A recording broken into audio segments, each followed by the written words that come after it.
आज हम तनाव प्रबंधन में पहले विषय पर अध्ययन करेंगे जो है तनाव का सामना करना या आप कह सकते हैं तनाव से लड़ने के तरीके या तनाव को किस तरह से मैनेज या हैंडल किया जाए उसके बारे में जानेंगे। तनाव को सामना करने को कॉपिंग कहा जाता है। तो हम पहले जानेंगे कि सामना करने या कॉपिंग की परिभाषा क्या है और प्रकृति यानी ये कैसी होती है। सामना करने या कोपिंग को उन विधियों के रूप में वर्णित किया जा सकता है जिसमें व्यक्ति अपने द्वारा अनुभव किए गए तनाव से निपटने की कोशिश करता है। इस संदर्भ में यदि व्यक्ति प्रभावी कोपिंग कौशल को अपनाता है तो तनाव से प्रभावी ढंग से निपटने में सक्षम हो सकता है, और यदि उसके द्वारा अपनाई गई सामना करने की युक्ति अप्रभावी हो तो वह तनाव से प्रभावी ढंग से निपटने में सक्षम नहीं हो सकता है।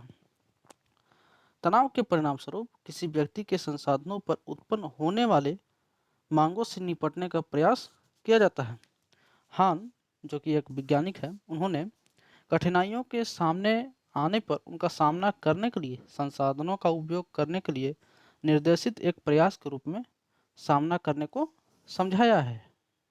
अब हम इसकी प्रकृति के बारे में जानेंगे। इसमें पहला पॉइंट है एक अनुकूलित सामना करना न केवल तनाव को कम करती है बल्कि दीर्घकालिक प्रभाव भी डालती है, जबकि कुअनुकूलित सामना करना थोड़े समय के लिए तनाव से राहत प्रदान कर सकती है, लेकिन यह व्यक्ति के शारीरिक और मनोवैज्ञानिक स्वास्थ्य पर नकारात्मक प्रभाव डाल सकता है। कुअनुकूलित सामना करने की कुछ रणनीतियों में शराब या नशीली दवाओं का सेवन, धूम्रपान, जोखिम भरा व्यवहार, स्वयं को अलग थलग करना, स्वयं के विषय में अधिक आलोचनावादी होना आदि सम्मिलित हैं। अगला पॉइंट है व्यक्तित्व। व्यक्तित्व न केवल यह निर्धारित करता है कि कोई व्यक्ति तनाव को कैसे देखता है, बल्कि यह भी है कि वह तनाव के प्रति प्रतिक्रिया और तनाव के साथ सामना कैसे करता है। विभिन्न व्यक्तित्व वाले लोग अलग अलग सामना करने की शैली और रणनीतियों को प्रदर्शित करते हैं। इसी तरह उत्तेजना के लिए उच्च या निम्न आवश्यकता वाले लोग भी अपने कोपिंग को रणनीतियों से भिन्न होंगे।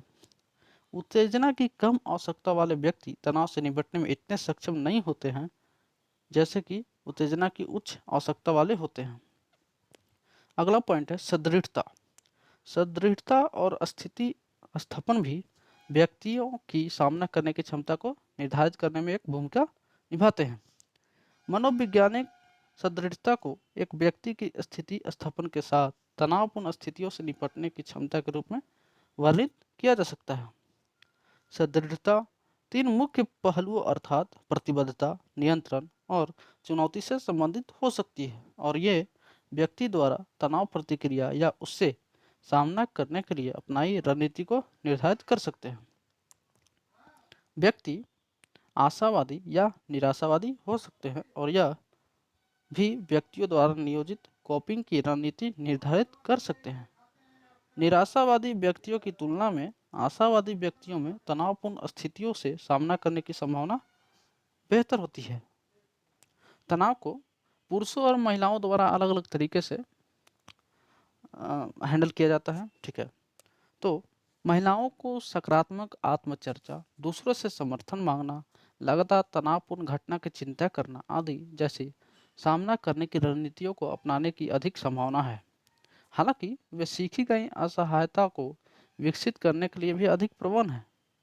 दूसरी ओर पुरुष शराब और नशीली पदार्थ के सेवन जैसे कुअनुकूलित सामना करने की रणनीतियों में संलग्न हो सकते हैं। इसके अलावा महिलाओं को सामना करने की उन रणनीतियों को उपयोग करने की अधिक संभावना होती है जो एक तनावपूर्ण स्थिति में उनकी संवेगात्मक प्रतिक्रियाओं को बदलने के लिए लक्षित करते हैं, और पुरुषों की समस्या पर ध्यान करने की संभावना अधिक है। इसके अलावा पुरुषों की तुलना में महिलाओं में मनोवैज्ञानिक संकट अधिक दिखाई देते हैं। इसके अलावा अवसाद और चिंता के लक्षण भी दिखाई देते हैं, और इसके लिए भी उन सामना करने रणनीतियों के लिए उत्तरदायी ठहराया जा सकता है जो भावनाएं केंद्रित करती हैं, जो पुरुषों की तुलना में महिलाओं द्वारा अधिक बार उपयोग की जाती हैं। सामना करना व्यक्ति द्वारा प्राप्त सामाजिक समर्थन सहित विभिन्न बाहरी पहलुओं के आधार पर भी अलग अलग हो सकती हैं या उस पर निर्भर हो सकती हैं। देखिए, तनाव को सामना करने के लिए कोई ना कोई एक लक्ष्य होना चाहिए या फिर कोई कारण होना चाहिए जिसके कारण आप लंबे समय तक तनाव को तनाव के लिए मतलब तनाव के विरुद्ध आप लड़ सकते हैं। तो उसी के बारे में जानेंगे कि सामना करने के लक्ष्य क्या हो सकते हैं। पॉइंट्स है, नकारात्मक स्थिति को समायोजित करने में सक्षम होने के लिए, एक आत्म छवि बनाए रखने के लिए जो सकारात्मक या सकारात्मक रूप से संतुलित है, सकारात्मक पारस्परिक संबंध सुनिश्चित करने के लिए हो सकता है। सामना करना तब प्रभावी कहा जाता है जब रोग निवृत्ति की ओर ले जाता है और जब व्यक्ति एक के विषय में एक सकारात्मक आत्म छवि, सहयोगात्मक संतुलन और प्रभावी पारस्परिक संबंध बनाए रखने के माध्यम से तनावपूर्ण स्थिति से अनुकूलन करने में सक्षम है। सामना करने का प्रभावी है या नहीं, इसका आकलन परिणामों के आधार पर किया जा सकता है। शारीरिक मापकों के अलावा यदि व्यक्ति द्वारा प्रदर्शित मनोवैज्ञानिक संकट डिस्ट्रेस में कमी होती है तो सामना करने की रणनीति को अनुकूलित कहा जा सकता है। किसी नकारात्मक घटना का अनुभव होने से पहले की कार्यशीलता को प्राप्त करना या किसी नकारात्मक स्थिति का अनुभव होने से पहले की कार्यशीलता से भी बेहतर कार्यक्षमता का प्रदर्शन करना सफल सामना करने के संकेत हो सकते हैं। जैसा कि हम लोग जानते हैं कि सभी व्यक्तियों के लिए एक से शैली नहीं हो सकता कि हम इस तरह से ही मतलब तनाव का सामना करेंगे। अलग अलग व्यक्तियों के लिए अलग अलग तरीके से वे तनाव को सामना करते हैं। तो आइए अब हम सामना करने की शैलियों को देखते हैं। इनमें पहला है पूर्व सक्रिय सामना करना। इसमें सामना करना कोपिंग में व्यक्ति सीधे तनावपूर्ण स्थिति या घटना का सामना करेगा। इस प्रकार की सामना करने की शैलियों को अपनाने वाला व्यक्ति तनाव उत्पन्न करने वाली स्थिति के विषय में बेहतर विचार विकसित करके सीधी कार्रवाई करेगा। दूसरी शैली है परिवर्जित सामना करना की शैली। जैसा कि नाम से पता चलता है, व्यक्ति तनाव उत्पन्न करने वाली स्थिति से बचने की कोशिश करेगा या तनावपूर्ण घटना को कम महत्व देगा। इस प्रकार व्यक्ति द्वारा प्रदर्शित किया गया व्यवहार उन विचारों या संवेगों से बचने के लिए निर्देशित होता है जो तनावपूर्ण स्थिति के कारण उत्पन्न हो सकते हैं। परिवर्जित कोपिंग शैली का प्रयोग करने वाले व्यक्तियों को न केवल तनाव और चिंता का अनुभव हो सकता है बल्कि इससे व्यक्ति के आत्मविश्वास पर भी असर पड़ सकती है।